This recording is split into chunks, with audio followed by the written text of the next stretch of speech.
Hello, ako nga pala si Cassandra Orot. Ngayon, ibabahagi ko ang aking karanasan na di ko malilimutan. Ito ang aking karanasan.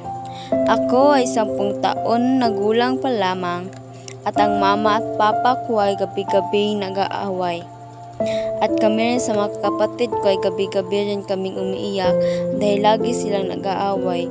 Pero nung panahon na napagod ang aking mama ay hiniwalayan niya ang aking papa ko at kaming mga kapatid ko ay naghiwalay rin kasi ang dalawa kong ay sumama sa papa ko at ang tatlo ay sumama sa mama ko at isa na ako dun.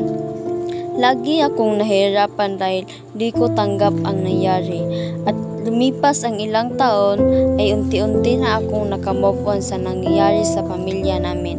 Ang natutunan ko sa aking karanasan ay ang pagiging tapat at mabuti para hindi rin mangyari sa aking pamilya ang aking karanasan kung sakaling magkapamilya ako. At masaya ako dahil may lagi nakasuporta sa akin kahit hindi ako nakakuha ng malaking marka sa paaralan. At nagpasasalamat ako sa aking pamilya lalo na sa aking mga kaibigan. Mula sa Aklat, Kabanata 4, versikulo 13. Ang lahat ng bagay ay aking magagawa dahil sa lakas ng loob sa akin ni Kristo. Thank you.